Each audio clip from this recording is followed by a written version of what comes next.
Welcome to Markets Now. I'm Michelle Rook with Darin Newsom, Senior Market Analyst for Barchart. Well, we're seeing some mixed trade and a quiet session in the grains, livestock, at least the cattle market is lower this morning. On the outside market front, crude oil's up, the Dow is down, or the stock market and indices are down. And Darin, some of that has to do with some of this unrest in the Middle East. Let's talk first of all about crude oil. Where do these energy markets go here with these Middle East tensions rising, do you think? Theoretically, this should continue to provide support. We certainly saw it late last week, and then we saw it back off a little bit on Monday. But there's going to be this undercurrent of support anytime you get this unease, increased violence, whatever we want to call it. But the big thing is, countries lobbing missiles back and forth at each other. You're going to continue to see this undercurrent of support, even if it's just coming from the non-commercial side. Because if we look at the spreads, we know that West Texas Intermediate crude oil spreads have been in backwardation or inverted for months at a time now, probably over a year now. So it just continues to indicate there's a tighter supply and demand situation domestically. It's just that it hasn't changed all that much. So, it kind of puts an asterisk by it when we see it inverted. Is it more or less than what it used to be? So, there's just undercurrent of support right now. Looks like buying's probably coming from both sides, predominantly the fund side. And this will continue as long as the headlines continue to scream about missiles being launched, and particularly if this thing starts to expand, if the violence starts to expand. The other markets that have reacted, let's talk about gold, which has been hitting record highs, and the dollar index. And they're kind of tied together here, aren't they? Yeah, which is unusual because the U.S. dollar index has been incredibly weak. It just continues to show the rest of the world has lost faith in the United States. They're not going to buy the dollar. In fact, most central banks are selling the dollar, and a lot of them have been buying gold. Because the certain uncertainty that's being created intentionally, I might add. And again, we could see it at the G7 meeting that's going on right now. The rest of the world, the leaders of the rest of the world just simply aren't interested in what's going on in the United States. They're holding their side meetings. They're doing business without really inviting or involving the United States all that much. And that's as it should be at this point. The U.S. has no interest in being an international player. And so that's basically the outcome that we should expect. And the dollar reflects that. I mean, we continue to see selling in the dollar now. The last couple of days, yes, the dollar has rallied. It's kind of crawled off of its low. And at the same time, we've seen some pressure in gold. But as you said, we've gone to new all-time highs. There is still a considerable amount of buying interest in the gold market. But what's interesting is, for a short term, we were seeing some pressure on silver and selling in gold. Now this morning, we've got buying coming back into the silver market. So I still think that's probably the next precious metals play, is the fact that silver is a little out of line with gold. So many banks around the world have bought gold. And I still think they're going to go over to the silver market and start to bring it up as well. Financial indices have reacted negatively, but overall, do you think that market will continue to trade a little bit of uncertainty, or are we just at a point where we're getting kind of toppy anyways? All of the above. I've been thinking that these indexes put in long-term tops late this last winter. If we go back and look at the monthly charts, so they are acting a bit toppy, yet they continue to be swayed intentionally, again, I might add, by statements, well-timed statements that cause spikes and sell-offs and these sorts of things. I think there's a great deal of uncertainty. And as we know, long-term investors do not like uncertainty. And so here we are at the beginning of the next FOMC meeting. Again, no interest rate increase is expected to be announced Wednesday afternoon. But, and this, interest rate cuts continue to be pushed down the road. Again, because the Fed is waiting to get a clearer picture on inflation, on U.S. labor markets. All of these things are going to continue to come into play. So even though this forward curve was showing us, there's a possibility in May, maybe June, these have been pushed back. Now it's back all the way out to September.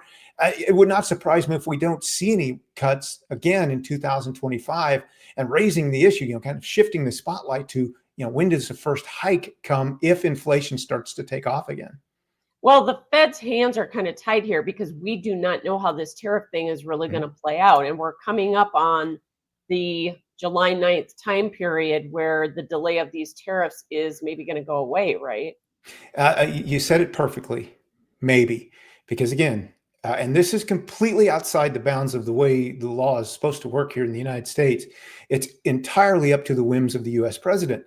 Does he say, okay, they're going into effect? No, we're going to delay them again. We're going to wait to see who pays them off, who pays the U.S. off, this sort of thing. That's the game. And so, most likely there will be further delays announced. So yes, July 9th is coming up. Everyone's looking at it. Markets are a bit uncertain, but we also know the game. If we don't understand the game by now, then that's on us. That's not on, that's not on the markets. So markets are going to react. Markets are going to be volatile. Yes, U.S. indices look like they've put in tops. Yes, they look like they're going to remain volatile for quite a while, but anything could happen because, again, anything could be said at any time. That's right. Meanwhile, do you feel like the grains have gotten tired of waiting around for trade deals? I mean, are they tired at this point because we just kind of continue to move along these ranges? Again, this is where it's interesting. The grain markets themselves know there is no deal, and there's no deal that's going to all of a sudden be announced. It's the industry that doesn't get that because they don't like to look at markets. So they still say, oh, China's going to save the U.S. markets. China's going to make a deal with the U.S. It's not going to make a deal. Remember all the hubbub about phase one that was never reality. So it's not going to happen. The markets know that, and they have nowhere to go. So right now they're watching the weather. They see the continued rains moving across the plains in the Midwest, and generally that is, could be considered bearish at this point. It's not like we're facing, a great deal of drought. We're even seeing some rains across Nebraska finally. So, it's when the weather turns to be a little more adverse, then I think the markets could react. Until then, it's just going to continue to grind sideways and start working lower because we know we're not going to run out of supplies anytime soon. Yeah, we just have not had a big enough weather issue to move the market, that's for sure. One thing that we did have coming at the market in terms of news, positive news, was EPA establishing or proposing some higher RVO levels for biomass-based diesel than we thought. Bean oil had 2 days of limit up move, but the soybean market really did not take off. I mean, 25, 30 cents. Should it have been more with that kind of news coming at the market? I think this highlights the fact of a couple things. One, there's people in the industry a lot smarter than I am about biofuels than and all of what goes into this. But from a market point of view, what we could see was the effect of, again, algorithm trade being fed, headlines being fed, the numbers. And in a thinner market like soybean oil, you're going to get that reaction, where soybeans themselves are a larger market. And it's got some more depth. It's got some veterans in there who know that this is ridiculous. We're not going to actually see those numbers. There's going to be, waivers and everything to offset. There's going to be all of these things happen. It was numbers to spike the market, hopefully to bring soybeans with it to a certain degree, because otherwise, I mean, we just don't have any demand for U.S. soybeans at this point. And so you get these announcements, you get these spikes. You hope something reacts, and then the market starts to calm down. And you see, like what's happened in soybeans, where, again, the veteran traders, the veteran market just simply doesn't react all that much. Yeah.